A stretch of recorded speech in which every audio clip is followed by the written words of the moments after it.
Le président de la République reçoit les lettres de créance de plusieurs ambassadeurs de pays frères et amis au palais présidentiel.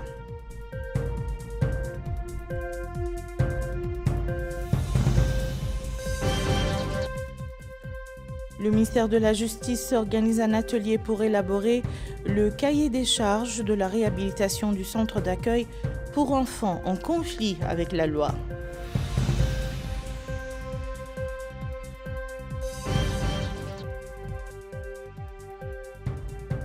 Nouakchott abrite un atelier consacré à la vulgarisation de la résolution conjointe relative aux procédures opérationnelles pour le débarquement et la prise en charge des migrants.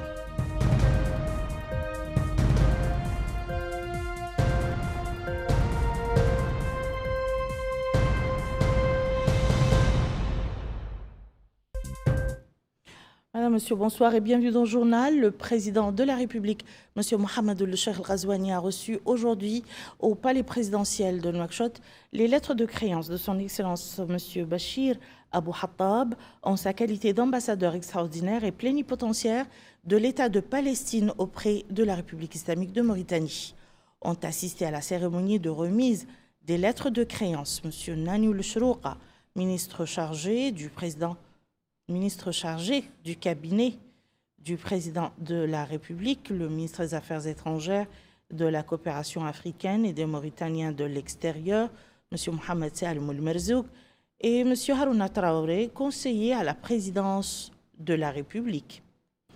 Était également présent aux côtés de l'ambassadeur M. Zeki Kadda, conseiller à l'ambassade de Palestine dans notre pays.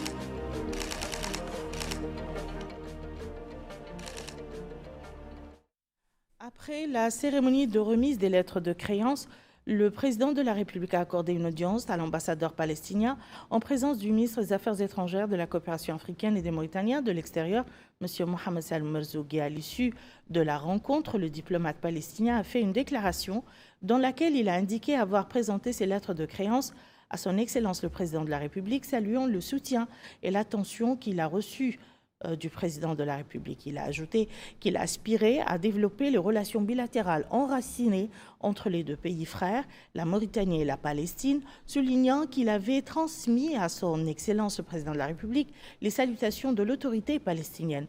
Il a précisé que lors de la rencontre, l'accent a été mis sur la poursuite du renforcement et de la consolidation des relations bilatérales, saluant hautement la position de la Mauritanie aux côtés de la Palestine et son soutien dans toutes les enceintes internationales.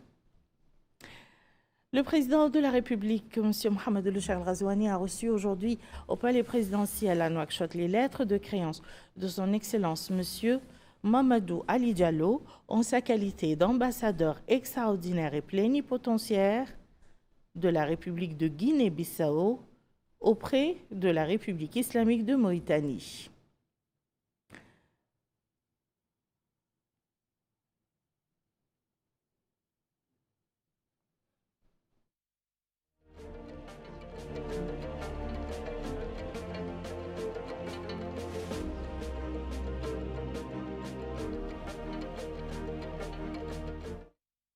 La cérémonie de remise des lettres de créance s'est déroulée en présence de M. Nani Chrouqa, ministre chargé du cabinet du président de la République, le ministre des Affaires étrangères, de la coopération africaine et des Mauritaniens de l'extérieur, M. Mohamed Salim Ould-Merzouk et M. Harouna Traoré, conseiller à la présidence de la République.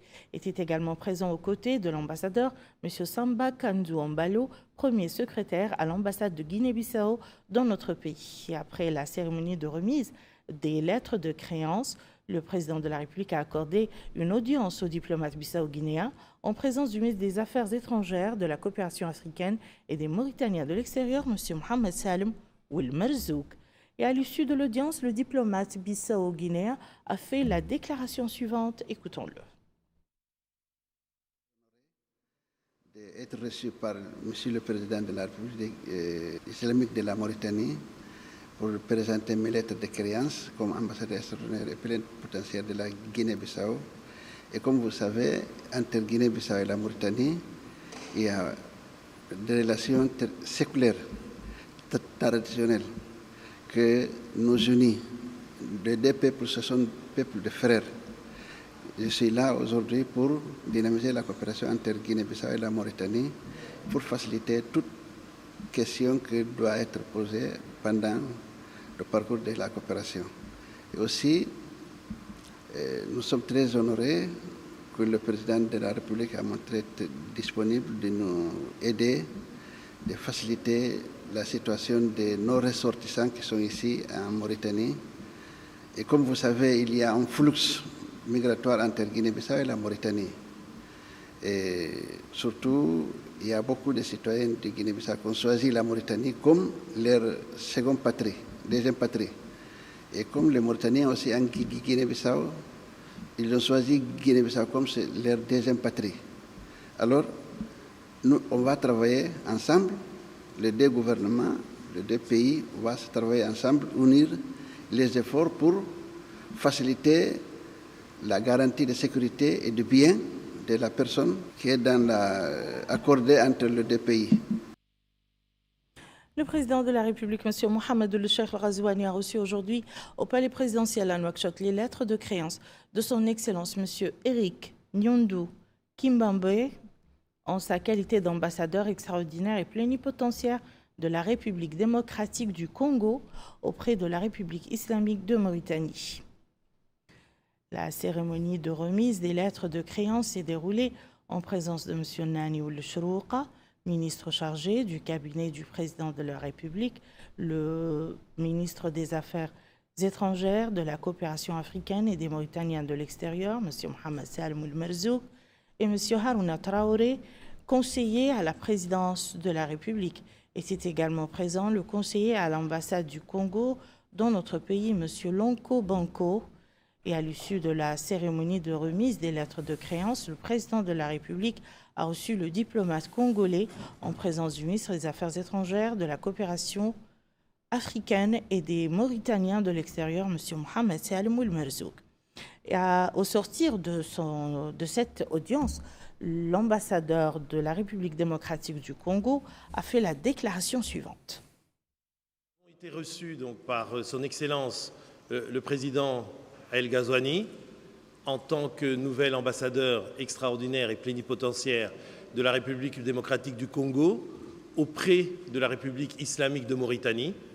Ça faisait 22 ans qu'il n'y avait eu plus d'ambassadeur extraordinaire et plénipotentiaire de la RDC en Mauritanie. Donc on voit que c'est un moment historique, un moment fort, parce que de la volonté de nos deux chefs d'État, c'est-à-dire le président El Ghazouani et le président Félix Tshisekedi, ils ont décidé de restaurer des liens forts et de élever de ce point de vue les relations au niveau d'ambassadeurs extraordinaires et plénipotentiaires. Donc j'ai eu l'honneur de présenter mes lettres de créance auprès du président El Ghazouani et qui les a acceptées et qui m'a souhaité la bienvenue et vraiment plein succès dans ma mission.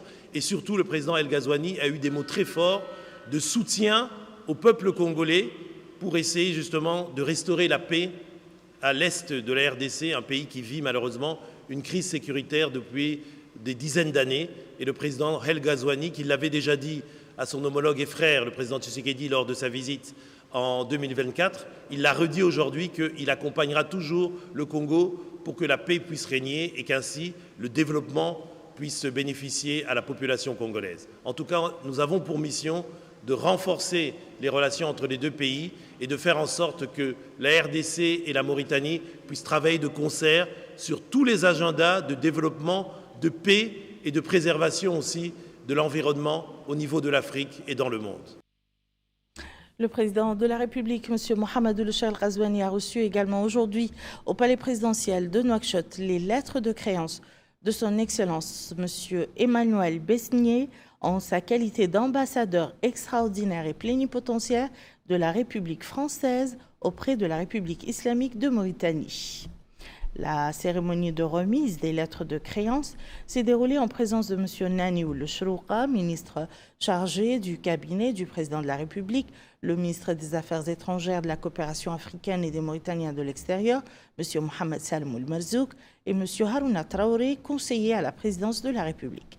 Était également présent le conseiller de l'ambassade de France en Mauritanie, M. Samuel Djaké. Après la cérémonie de remise des lettres de créance, le président de la République a accordé une audience aux diplomates français en présence de son Excellence le ministre des Affaires étrangères, de la coopération africaine et des Mauritaniens de l'étranger, M. Mohamed Salem Ould-Marzouk. À l'issue de l'audience, le diplomate français a fait la déclaration suivante. Écoutons-le. Mes lettres de créance à son Excellence le Président Mohamed Ould El Ghazouani. Cette cérémonie très solennelle, très belle, marque le début de ma mission en tant qu'ambassadeur de la République française en Mauritanie. Je voudrais remercier tout d'abord son Excellence le Président Ghazouani, l'ensemble du gouvernement mauritanien et je dirais tous les Mauritaniens que j'ai rencontrés depuis mon arrivée dans ce magnifique pays. Je voudrais les remercier pour leur accueil très chaleureux qui est, je crois, à l'image de la relation d'amitié profonde entre nos deux peuples et entre nos deux pays. Je commence cette mission avec beaucoup d'enthousiasme avec trois objectifs. Le premier, de renforcer encore notre relation politique. C'est une relation qui est excellente, une relation qui est fondée sur le respect mutuel, qui est aussi fondée sur le partage de valeurs communes. Je pense à l'attachement au multilatéralisme, l'attachement à la préservation de la paix, ce qui nous permet, la Mauritanie et la France, de travailler étroitement sur les grands sujets internationaux, sur les enjeux globaux, la lutte contre le changement climatique ou sur les enjeux de sécurité régionale, internationale. Et je pense en particulier à la situation au Proche-Orient. Deuxième objectif, ce sera de continuer et de renforcer le travail au service du développement économique et social de nos deux pays et de manière très concrète dans les domaines de l'investissement, des infrastructures, de l'eau, de l'énergie, de l'agriculture, etc. On a aujourd'hui une quarantaine d'entreprises françaises présentes en Mauritanie qui investissent, qui ont créé au moins 2000 emplois directs. Je pense qu'on peut faire plus.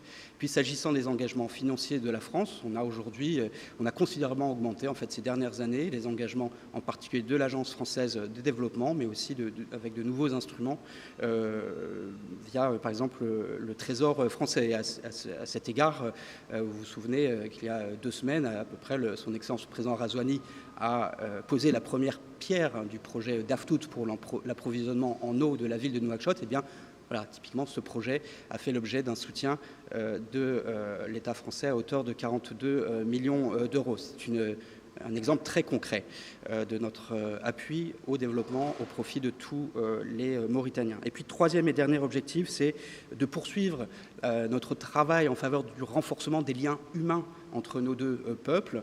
C'est des liens d'amitié profonde, anciens, des liens anciens. Et je pense en particulier à nos deux jeunesses. Eh bien, vous pouvez compter sur moi, vous pouvez compter sur l'ensemble de l'équipe France pour continuer à renforcer ces liens. C'est notre principale richesse en réalité entre nos deux pays. Et donc en matière de formation professionnelle, d'éducation, d'études en France, de coopération culturelle, je souhaite que nous poursuivions notre effort et que nous fassions encore mieux et plus. Voilà, tout ça s'inscrit dans ma feuille de route générale, qui est celle de l'agenda de transformation des relations entre l'Afrique et la France, agenda porté par le président de la République Emmanuel Macron. Ce sera ma feuille de route ici. Vous pouvez compter sur moi, compter sur l'ensemble des services de l'ambassade, l'ensemble de l'équipe France pour porter cette ambition au service de nos deux peuples, au service de l'amitié entre nos deux peuples. Merci beaucoup.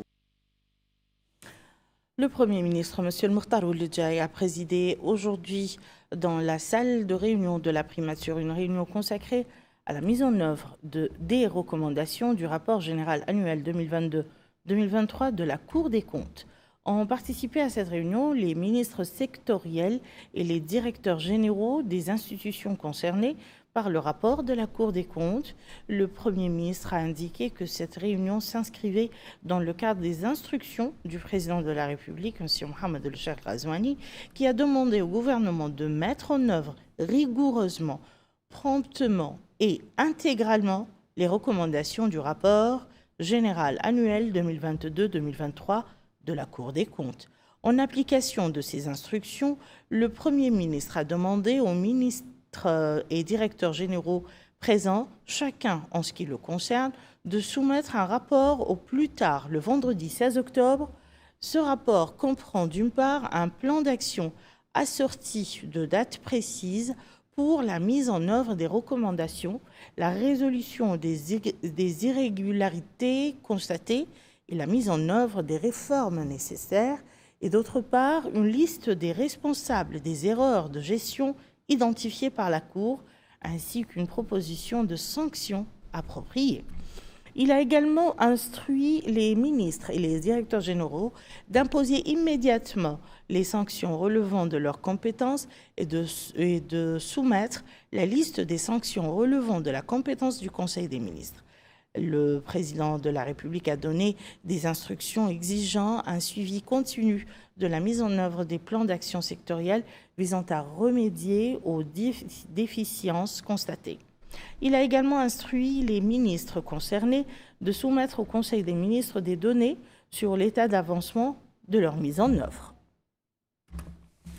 Le ministre des Affaires islamiques et de l'enseignement originel a effectué une visite de terrain dans certains services centraux du secteur. Cette visite visait à observer l'avancement des travaux dans ces services. Le point avec Bokar Belaba.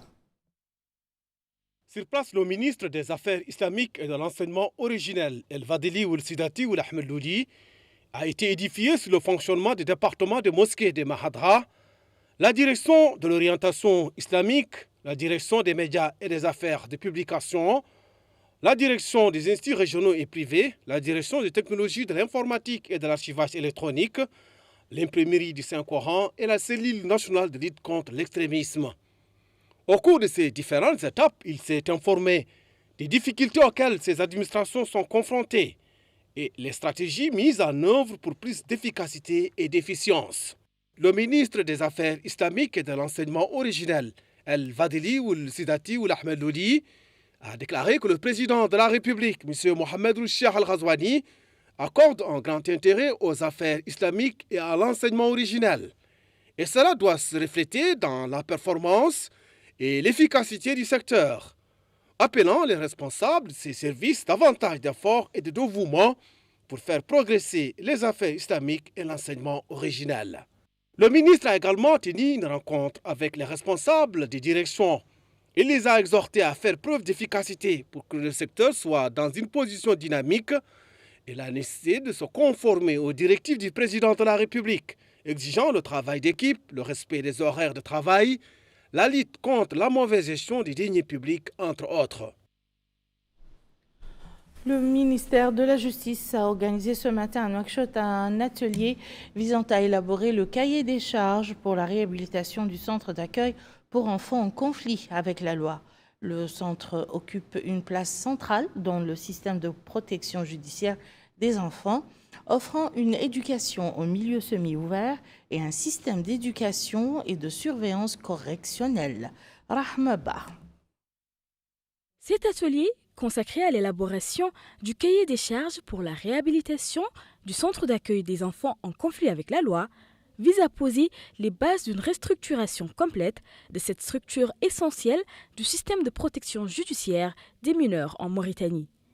Dans son allocution d'ouverture, le secrétaire général du ministère de la Justice, Mohamed Ould Ahmed Aïda, a salué la réactivité du Fonds des Nations Unies pour l'enfance, UNICEF, qui accompagne le projet de réhabilitation et d'amélioration du centre.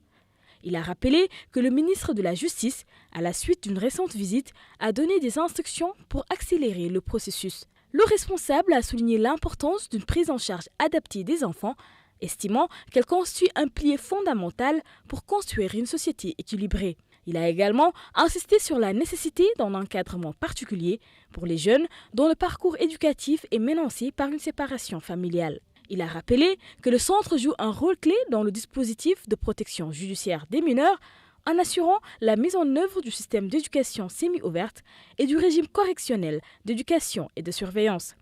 Face aux difficultés rencontrées par la structure, Mohamed Oulahmed Aïda a appelé les participants à effectuer un diagnostic approfondi et à proposer des solutions concrètes pour élaborer une feuille de route claire en vue d'une réhabilitation rapide et efficace. La représentante de l'UNICEF, Mme Fatmatou Mensouid Ahmed, a déclaré: La Mauritanie, en ratifiant la Convention internationale relative aux droits de l'enfant, a affirmé son engagement à garantir à chaque enfant, y compris ceux en conflit avec la loi, une protection, une justice adaptée et une réinsertion digne et durable. Le CARSEC, créé en 2012, incarne cette volonté de l'État mauritanien de mettre en œuvre une justice juvénile centrée sur la réhabilitation plutôt que la punition.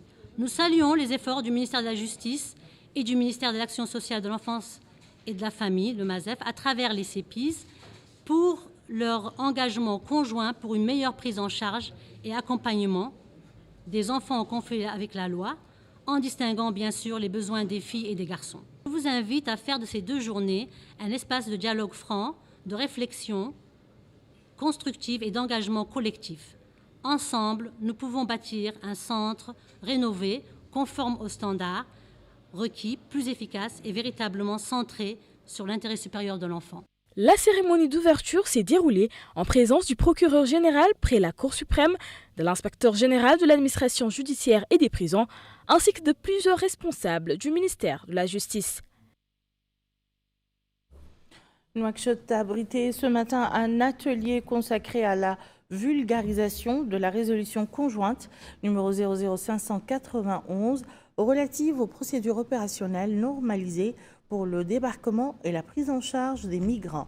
2 jours durant, les participants assisteront à des conférences et présentations sur les questions migratoires, les aspects techniques de la prise en charge des migrants, ainsi que le rôle des parties prenantes dans la gestion de ce problème. Aminata Khan nous en dit plus. Présentation des lois relatives aux procédures de débarquement et de prise en charge des migrants. L'objectif étant de coordonner les mécanismes de mise en œuvre entre les différentes parties prenantes nationales dans le but de renforcer la coordination dans le domaine de la gestion des migrations. Plusieurs représentants des secteurs concernés, c'est-à-dire les forces de l'ordre, les organisations internationales et des partenaires techniques et financiers, ont pris part à la rencontre.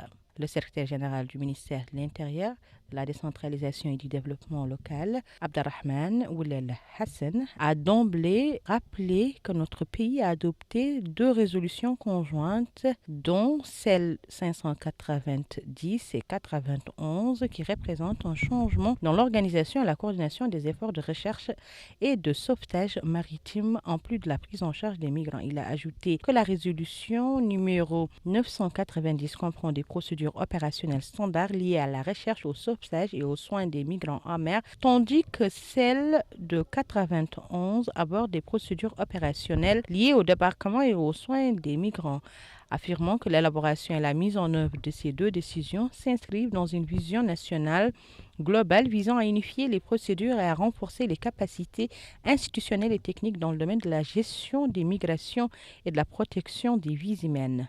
Elle incarne aussi l'esprit de coopération étroite entre notre pays et ses partenaires internationaux, notamment l'Union européenne, l'Organisation internationale pour la migration et le Haut-Commissariat des Nations unies pour les réfugiés. Le directeur de l'École nationale d'administration, de journalisme et de magistrature, Mohamed Yahya Ould Saïd, a affirmé que la tenue de cet atelier spécialisé s'inscrit dans le cadre de la volonté du gouvernement, sous la directive du président de la République, de faire de la protection des droits de l'homme et de leur préservation une priorité absolue, ajoutant que l'atelier s'inscrit également dans le cadre de l'engagement du gouvernement à mettre en œuvre une approche intégrée conciliant les exigences de sécurité nationale d'une part et le respect des obligations internationales en matière de protection et de gouvernance d'autre part. Le représentant de l'OIM dans notre pays s'est longuement attelé sur la nécessité de la réussite des procédures opérationnelles qui dépendent cependant, dira-t-il, d'une coordination plus fluide et constructive entre institutions et gouvernements. Face à la multiplication des embarcations secourues ou échouées sur les côtes mauritaniennes, l'État mauritanien a su faire preuve de réactivité et de responsabilité en adoptant l'arrêté conjoint numéro 0591. Cet arrêté induit des mesures essentielles pour encadrer les débarquements et garantir la prise en charge digne et sécurisée des migrants. Et c'est une initiative qui traduit l'engagement de l'État mauritanien ainsi que de tous ses partenaires à agir en commun pour privilégier une réponse coordonnée, humaine et respectueuse des droits humains fondamentaux. L'engagement de l'OIM, tant sur le plan opérationnel qu'institutionnel, se veut constant et sans faute, Monsieur le Secrétaire général.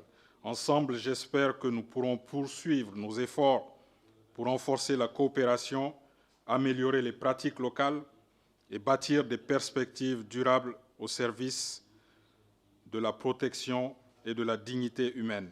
Il est à noter que 2 jours durant, les participants à la rencontre suivront des présentations sur des questions relatives à la migration dans leurs différents aspects, c'est-à-dire juridiques, au niveau national et international, des aspects techniques du traitement des migrants et des rôles des différentes parties impliquées dans la gestion migratoire.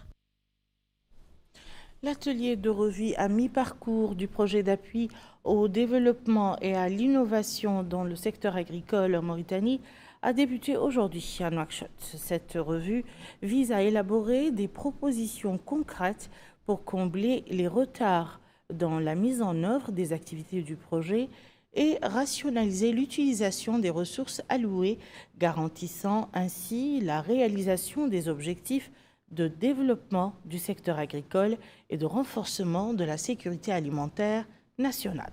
Bokar Boylaba. Le projet d'appui au développement et à l'innovation dans le secteur agricole en Mauritanie, PADISAM, vise à améliorer l'exploitation des ressources en eau par la construction de barrages et la modernisation des systèmes d'irrigation au bénéfice d'environ 360 familles d'agriculteurs sur une période de 6 ans. Dans son allocution d'ouverture de l'atelier, le secrétaire général du ministère de l'Agriculture et de la Souveraineté alimentaire, Ahmed Salem Al-Arabi, a déclaré que le projet PADISAM concrétise les orientations du président de la République, M. Mohamed Rocher Al-Ghazouani, tel qu'énoncé dans son programme Mon ambition pour la patrie, visant à donner un nouvel élan au secteur agricole afin qu'il puisse occuper toute sa place dans le développement économique et social et contribuer à l'autosuffisance agricole. Il a souligné que la phase à mi-parcours du projet nécessite une évaluation complète afin de mesurer les progrès accomplis dans la réalisation de ces objectifs et identifier les mesures correctives nécessaires. Pour la Banque mondiale, ce projet lancé en 2023 grâce à un financement de 50 millions de dollars de la Banque mondiale constitue l'une des initiatives stratégiques visant à promouvoir le développement agricole en zone pluviale. Depuis son lancement et surtout les 2 dernières années, le PADISAM a enregistré des avancées notables, notamment en matière de restauration des paysages menés par les communautés locales. C'est là, je parle de l'innovation majeure que la conception du développement local a été introduite et autorisée par, la conception du PADISAM. À ce jour, grâce à cette composante, près de 16 000 bénéficiaires directs, dont plus de la moitié sont des femmes, ont été touchés par cette composante.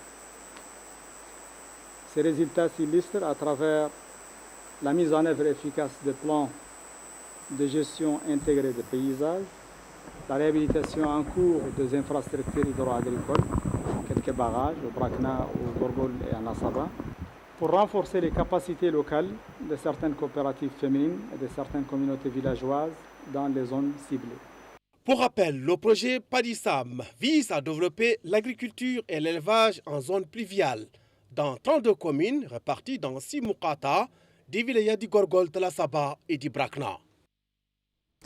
L'Université de Nouakchott a lancé ce matin un atelier de formation sur l'éthique de la recherche médicale et biologique. L'atelier vise à promouvoir une culture de la recherche scientifique et à inculquer aux chercheurs des valeurs d'intégrité et d'honnêteté académique. L'occasion pour le président de l'Université de Nouakchott, le professeur Ali Mohamed Salem Al-Boukhari, de souligner que cet atelier s'inscrit dans le contexte de l'intérêt de l'université à promouvoir une culture de recherche scientifique sobre et responsable et à inculquer les valeurs d'intégrité scientifique. Il a indiqué que l'université, qui joue pleinement son rôle dans la formation de nouvelles générations de chercheurs, de médecins et de scientifiques, accorde une attention particulière au sujet de l'éthique dans la recherche scientifique en tant que pilier essentiel pour renforcer la confiance dans les résultats de la recherche et assurer sa contribution positive au service de la société. L'atelier est organisé en coopération entre l'Université de Nouakchott et l'Institut Pasteur de Tunisie et a connu la participation d'experts tunisiens, notamment le professeur Samir Boubakar, Dr Rim Ben Khalifa et Madame Faten Ben Ali, ainsi qu'un certain nombre d'éminents représentants d'institutions nationales de recherche scientifique, de chercheurs et étudiants de l'Université de Nouakchott, en plus de la faculté de la médecine et de représentants de l'ordre des médecins. Nous refermons ce journal avec cette page météo pour vous signaler les dernières quantités de pluie enregistrées par le réseau administratif de commandement relevant du ministère de l'Intérieur, de la promotion de la décentralisation et du développement local.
C'est la fin de ce journal. Je vous en rappelle les principales informations.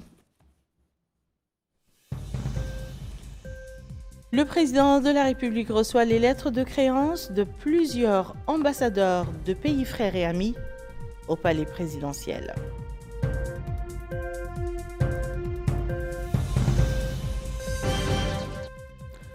Le ministère de la Justice organise un atelier pour élaborer le cahier des charges de la réhabilitation du centre d'accueil pour enfants en conflit avec la loi.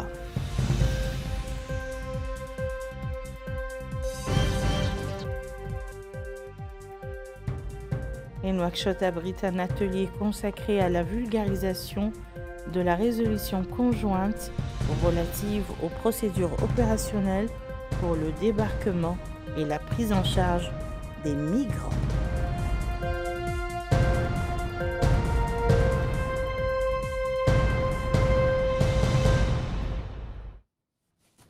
Merci, Madame, Monsieur, de nous avoir suivis. À demain, Inch'Allah.